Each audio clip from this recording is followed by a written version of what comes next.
ترجمان ایرانی وزارت خارجہ اسماعیل بقائی کا کہنا ہے کہ فیلڈ مارشل سید عاصم منیر آج تہران کا دورہ کرنے جا رہے ہیں اور فیلڈ مارشل کے دورے کا مقصد دو طرفہ تعاون کو مضبوط بنانا ہے۔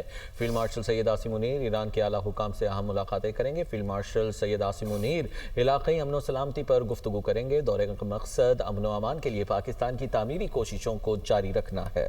جبکہ پاکستانی حکومت کے ذرائع نے رائٹرز کو فیلڈ مارشل سید عاصم منیر کے دورہ تہران کی تصدیق کی۔ ایک ذریعے کے مطابق ایران اور پاکستان کے درمیان براہ راست رابطہ ہے۔ ایک اور ذریعے نے بتایا کہ مذاکرات میں جنگ کی تازہ صورتحال کے ساتھ ساتھ امریکی صدر ڈونلڈ ٹرمپ کی جانب سے ایران پر مزید سخت پابندیاں عائد کرنے کی دھمکی بھی زیر بحث آئے گی۔ ذرائع کے مطابق عاصم منیر ایرانی قیادت سے اسلام آباد مفاہمتی یادداشت کے تحت امن کی کوششوں، ٹرمپ کی دھمکی، پاکستان، ترکی اور سعودی عرب کے معاہدے کے بعد کی صورتحال اور حوثیوں سے متعلق معاملات پر بھی بات کریں گے۔ رائٹرز کے مطابق امریکی پابندیوں اور جنگ کے باعث ایرانی معیشت مشکلات کا شکار ہے۔ فیلڈ مارشل سید عاصم منیر کا تہران کا دورہ خطے میں سفارتی کوششوں کے لیے اہم قرار دیا جا رہا ہے۔ پاکستان نے ایران اور امریکہ کے درمیان جاری مذاکرات میں ثالث کا کردار اختیار کر رکھا ہے۔ یہ مذاکرات فروری میں امریکہ اور اسرائیل کی جانب سے ایران کے خلاف شروع کیے گئے حملوں کے بعد پیدا ہونے والی جنگ کے خاتمے کے لیے کیے جا رہے ہیں۔ امریکہ نے ایران کے خلاف اب تک کی سب سے بڑی مالی کارروائی شروع کرنے کی دھمکی دے دی ہے۔ آج سے ایسی اقتصادی پابندیاں عائد کرنے کی تیاری کر لی ہے کہ پابندیوں کا ہدف ایران کے تجارتی شراکت دار ہوں گے۔ امریکی وزیر خزانہ آج اہم پریس کانفرنس میں ایران کے خلاف سخت اقدامات کا اعلان کریں گے۔ فائنینشل ٹائمز میں شائع مضمون میں انہوں نے لکھا کہ نئی پابندیوں کا نشانہ وہ ممالک بھی بن سکتے ہیں جو ایران کے ساتھ تجارت اور مالی معاملات جاری رکھے ہوئے ہیں۔ دوسری جانب ایران نے خبردار کیا ہے کہ اگر اقتصادی دباؤ جاری رہا تو اپنا ہرمز سمیت خلیج فارس سے تیل کی ایک بوند بھی برآمد نہیں ہونے دیں گے۔ ادھر ایران نے نئی امریکی پابندیوں کی دھمکی مسترد کر دی ہے۔ ایرانی وزیر خارجہ کا کہنا ہے کہ واشنگٹن مایوسی کا شکار ہے۔ متوقع نئی پابندیاں تہران کو شکست دینے میں ناکام رہیں گی۔ ایرانی وزیر خارجہ عباس اراغچی نے کہا کہ یہ حقیقت کہ امریکی رہنما فوجی کارروائیوں سے آگے بڑھ کر ایک بار پھر انہی پرانے منصوبوں کی بات کر رہے ہیں۔ واشنگٹن کو ایران سے احترام کے ساتھ بات چیت کرنی چاہیے تاکہ انصاف اور عزت پر مبنی حل تلاش کیا جا سکے۔ ایران کبھی خوفزدہ نہیں ہوا۔ ان کی تمام کارروائیاں چاہے وہ ناکہ بندیاں ہوں یا دیگر فوجی اقدامات ناکام ہو چکی ہیں اور ان کا یہ نیا اقدام بھی ناکام ہوگا۔ ایرانی پاسداران انقلاب نے کہا ہے کہ امریکہ کی جانب سے ایران کے خلاف نئی معاشی دباؤ کی مہم دراصل فوجی محاذ پر ناکامی کا بالواسطہ اعتراف ہے۔ پاسداران انقلاب کے ترجمان بریگیڈیئر جنرل حسین محبی نے صحافیوں سے گفتگو کرتے ہوئے امریکی صدر ڈونلڈ ٹرمپ کے حالیہ بیان پر رد عمل دیا اور انہوں نے کہا کہ امریکی صدر کہتے ہیں کہ انہوں نے معاشی جنگ کا حکم دیا اور ایران کے خلاف سب سے شدید معاشی مہم شروع کی۔ ایران کے خلاف معاشی دباؤ کوئی نئی بات نہیں۔ مخالف ممالک گزشتہ 47 برس سے ایران کے خلاف معاشی جنگ جاری رکھے ہوئے ہیں اور معیشت کے تمام بڑے شعبوں پر پابندیاں عائد کر چکے ہیں۔ ہم بارہا اعلان کر چکے ہیں کہ دشمن کی جانب سے کسی بھی جارحانہ اقدام کے لیے ہمارے پاس مختلف منصوبے موجود ہیں۔ خبروں کا سلسلہ آگے بڑھائیں اور آپ کو بتائیں کہ میر رضا قتل کیس میں اہل خانہ کی جانب سے JIT تشکیل دینے کے لیے درخواست سندھ ہائی کورٹ میں دائر کر دی گئی ہے۔ وکیل جبران ناصر کا کہنا تھا کہ پولیس کی نااہلی پر JIT کا مطالبہ کیا۔ JIT سے کسی کو خدشات نہیں ہونے چاہیے۔ پہلے دن سے کیس کی تحقیقات میں شکوک و شبہات ہیں۔ قتل کی تحقیقات جوڈیشل کمیشن نہیں کر سکتا۔ جیو فینسنگ اور CCTV کے حوالے سے بھی سوالات کیے ہیں۔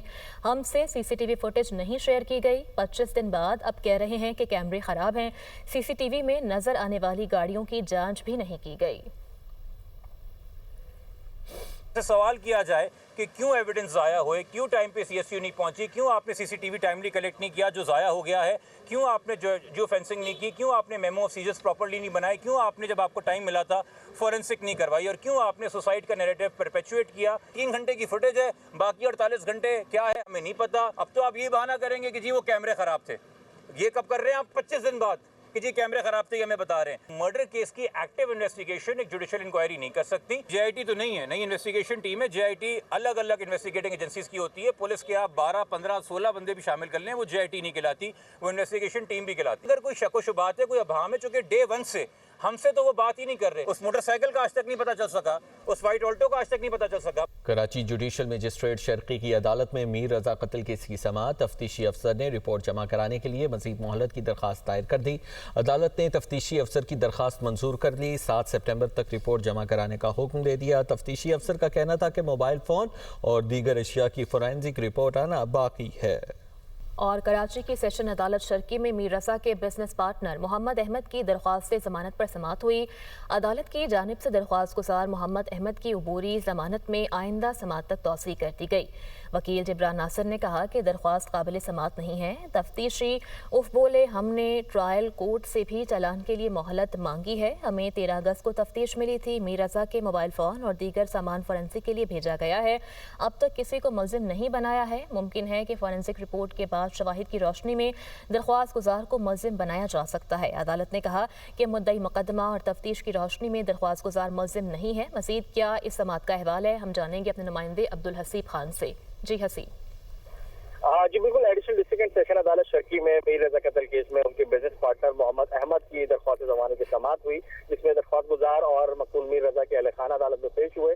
وکیل جبران ناصر نے عدالت میں موقف اختیار کیا کہ درخواست قابل سماعت نہیں ہے, کیونکہ درخواست گزار جو ہے وہ مقدمے میں تاحال جو ہے وہ بطور ملزم کو نامزد نہیں کیا گیا ہے اور وہ مقدمے کے گواہ ہیں. جو تھے انہوں نے عدالت کو بتایا کہ ٹرائل کورٹ سے بھی جو ہے وہ چالان کے لیے مہلت ملی ہے. ساتھ ساتھ ان کا یہ بھی کہا ہے کہ موبائل فون اور دیگر سامان فورینسک کے لیے بھیجا ہے اور ممکن ہے فورینسک رپورٹ کی شواہد کی روشنی میں جو ہے وہ درخواست گزار کو ملزم بنایا جا سکتا ہے, لیکن ابھی تک کسی کو ملزم نہیں بنایا. ٹھیک ہے, ابھی تک کسی کو ملزم نہیں بنایا ہے. بہت شکریہ حسیب اپڈیٹ کرنے کے لیے. Chairman P T I barrister Gohar کی سپریم کورٹ کے باہر میڈیا ٹاک, اور انہوں نے کہا کہ بانی پی ٹی آئی کوئی ڈیل نہیں کرتے. ڈیل کرنی ہوتی تو 3 سال قید نہ کاٹتے. بانی نے 1 منٹ بھی ہسپتال نہیں رہنا, صرف ٹیسٹ کرانے ہیں. چیف جسٹس مصروف تھے, ان سے ملاقات نہیں ہو پائی. رجسٹرار نے بینچ کی تشکیل کے حوالے سے یقین دہانی کرائی ہے. آن لائن بھی بینچ کی تشکیل ہو سکتی ہے. امید ہے جلد توہین عدالت کی درخواست سماعت کے لیے مقرر ہوگی. بانی پی ٹی آئی کا نجی ہسپتال سے علاج کا معاملہ. اڈیالہ جیل کے 3 قیدیوں نے نجی ہسپتالوں سے علاج اور اہل خانہ سے بات کروانے کے لیے اسلام آباد ہائی کورٹ سے رجوع کر لیا ہے. سپرنٹینڈنٹ جیل سے پیرا وائز کامنٹس طلب. اڈیالہ حکام کو نوٹس جاری کر دیا گیا, جواب بھی طلب کیا گیا ہے, جبکہ اسلام آباد ہائی کورٹ نے کیس کی سماعت 27 اگست تک کے لیے ملتوی کر دی. خبر دیں گے آزاد کشمیر قانون ساز اسمبلی کی 7 مخصوص نشستوں پر پولنگ مکمل ہو گئی ہے. مسلم لیگ نون کی طرف سے مریم زمان, مریم ادریس اور سحر قمر کامیاب قرار دے دی گئی ہیں. رفت عابد اور زوبیہ خورشید کے ووٹ برابر پائے گئے ہیں. پیپلز پارٹی کی زوبیہ خورشید قراندازی کے ذریعے کامیاب ہوئی ہیں اور پیپلز پارٹی کی فرزانہ یعقوب کامیاب ہوئی ہیں. ٹیکنوکریٹ کی سیٹ پر نون لیگ کے افتخار گیلانی اور علماء مشائخ کی نشست پر مظہر سعید کامیاب ہو گئے ہیں. مظفر آباد میں قراندازی کے ذریعے زوبیہ خورشید کامیاب ہوئی ہیں. یہ اعلان کیا گیا ہے سیکریٹری الیکشن کمیشن کی جانب سے. آزاد کشمیر قانون ساز اسمبلی کی 7 مخصوص نشستوں پر پولنگ مکمل ہو گئی ہے. اس حوالے سے مزید کیا تفصیلات ہے بتانے کے لیے اقبال میر ہمارے ساتھ موجود ہیں. اقبال میر, بتائیے گا کیا کن کن کی جو کامیابی ہے اس کا اعلان کیا گیا ہے سیکریٹری الیکشن کمیشن کی جانب سے؟ آزاد جموں کشمیر قانون ساز اسمبلی کی مجموعی آج 7 نشستوں پر پولنگ ہوئی ہے اور پولنگ کا عمل صبح 10 بجے شروع ہوا ہے, جو 12 بجے تک تمام پولنگ کا عمل جو ہے مکمل کر لیا گیا تھا. اور اس کے بعد جو گنتی ہوئی ہے اس کے مطابق پیپلز پارٹی کی جو 2 خواتین ہیں یہ کامیاب ہوئی ہیں, اور اس کے ساتھ ساتھ مسلم لیگ نون کی جانب سے اگر دیکھا جائے تو جو 3 نشستیں ہیں خواتین کی وہ مسلم لیگ نون جیت چکی ہے. اس کے علاوہ ٹیکنوکریٹ سے بھی مسلم لیگ نون کامیاب ہے, امیدوار کامیاب ہوا ہے. اس طرح سے جو علماء مشائخ کے میں پیر مظہر سعید یہ مسلم لیگ نون کی جانب سے تھے, یہ بھی کامیاب ہو چکے ہیں. پیر مظہر سعید اور بیرسٹر افتخار گیلانی انہوں نے 26 ووٹ حاصل کیے ہیں. اس کے علاوہ جو مد مقابل جو امیدوار تھے ان کو 12 ووٹ پڑے ہیں. اس طرح سے جو خواتین تھیں, چونکہ پینل تھے 7 ووٹ جو ہے 3 خواتین کو ملے.